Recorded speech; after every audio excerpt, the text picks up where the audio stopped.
Gente, muito bom dia, passando aqui para a gente falar um pouquinho sobre a questão da ansiedade de não saber quando e qual que é o teu próximo trabalho como artista, pelo menos em teatro musical, que é a minha especialidade, eu vou falar das minhas experiências, tá? E também como é que se programa financeiramente para poder passar esse período de vacas magras, que é muito comum. Eu acho que a primeira coisa que eu tenho que falar é sobre essa programação financeira das vacas magras, de uma época assim, onde você não tem, entre aspas, trabalho. A primeira coisa que eu acho que a gente deve pensar com muito carinho, o artista ele deve pensar que ele não é elitista, que ele não é um cara que tem aquele tipo de emprego normal, né, com salário, com 13º.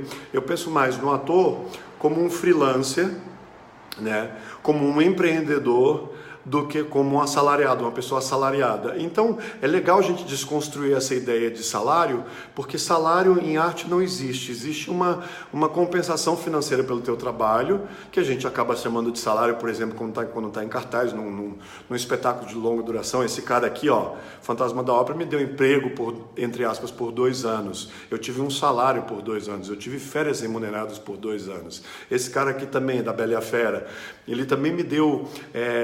por 1 ano e meio eu fiquei empregado. Mas, por exemplo, a situação no Brasil ultimamente, me parece, né, eu não sou dono da razão, mas a situação no Brasil parece que mudou um pouquinho, né? A gente não tem, raramente a gente tem aquelas temporadas que duram 1 ano e meio, 2 anos, 1 ano. A gente agora tem temporadas mais curtas, porque os teatros do Brasil têm pautas a cumprir, então precisa girar os espetáculos, então o espetáculo tem um determinado número de meses para poder ficar em cartaz e depois tem que sair para entrar outro, porque já está fechado com outro espetáculo. Então, realmente são poucas as companhias que têm um teatro, um espaço, onde você possa ficar lá quanto tempo você quiser, porque o teatro está ali pelo espetáculo e não o contrário. A segunda coisa que eu vou falar sobre, e já a gente volta nesse tema da programação financeira, é a questão da ansiedade de não saber qual e quando será o próximo trabalho. Isso é muito complicado, acontece muito, e tem pessoas que lidam com isso de formas variadas. Tem gente que não consegue suportar, fica realmente muito mal, fica psicologicamente bastante abalado, e tem gente que consegue lidar com uma certa dignidade, vamos dizer assim. Mas existe essa ansiedade, essa insegurança, essa falta de capacidade de se programar, falta de capacidade de ter informação suficiente para poder se programar para os próximos meses ou para aquele ano. Então a gente nunca sabe, a gente tem que lidar com isso o tempo todo. Agora, essa é a parte ruim, claro. Qual será o próximo espetáculo? Às vezes eu quero fazer o Fantasma da Ópera, mas eu não tenho condições, porque eu não tenho perfil, porque eu não tenho o tipo de voz que se exige, porque eu não tenho uma idade, porque eu não tenho várias coisas, né? Mas eu quero fazer, mas eu não consigo fazer por diversas razões. Então, a gente não consegue escolher qual espetáculo, é o espetáculo que escolhe a gente, funciona assim pelo menos. Tá? Na dublagem também é muito parecido, na televisão também é muito parecido.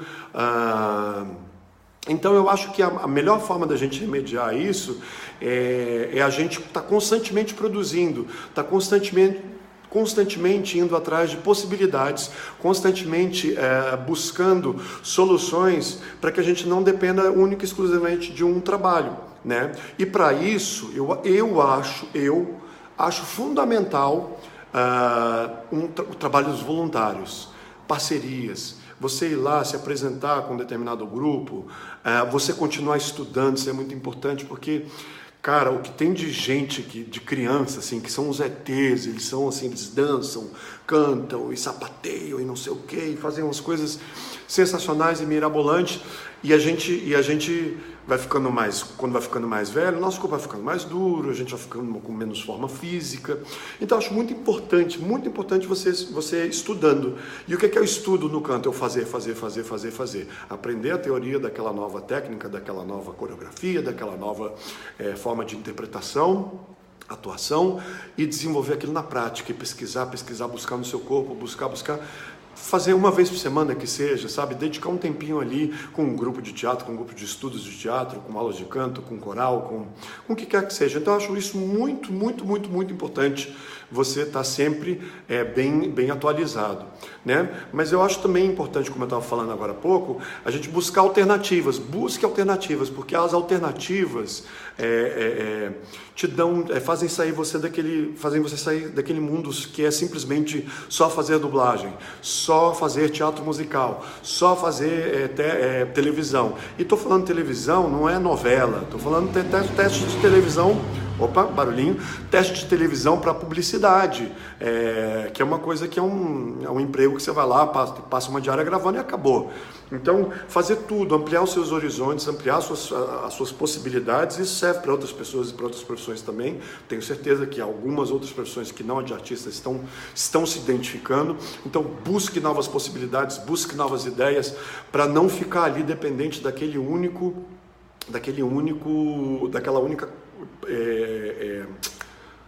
única função, como ator, ou como ator de teatro musical especificamente, ou como aquela pessoa que só sabe trabalhar com televisão, vai fazer um curso de teatro, né? Então, recapitulando, eu acho que é muito importante a gente estar preparado para o pior. Quando a gente não sabe qual é o próximo trabalho, quando é o próximo trabalho, isso eu não falei. A gente está preparado para quando será o próximo trabalho, e eu acho que a melhor forma que o ator tem de fazer isso é desenvolver a capacidade desde o início de sua carreira, de seus estudos, de estar sempre fazendo coisas, se movimentando e tendo ideias e projetos, porque quando você tem 500 projetos, a possibilidade de que um seja aceito, né? Não vamos falar 500, vamos falar um número mais realista. Se eu tenho 3 projetos e um for aceito, ótimo, então já tenho garantido ali aqueles meses alguma entrada financeira nos próximos meses. Se eu tenho 10 projetos, a possibilidade de que 3 ou 4 desses projetos sejam aprovados é muito grande. Eu vejo isso pela produtora aqui em Portugal que eu trabalhei recentemente, que chama-se a Yellow Star, né?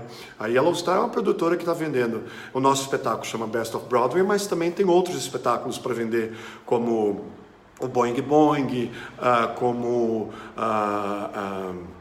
Fast Homem, que é o título, né, do espetáculo, e vários outros espetáculos, porque você lança uma cartela de produtos para quem estiver interessado, seja, aqui são as câmaras municipais, né, sejam para os patrocinadores, sejam para gente potencialmente interessada, você tem mais chance de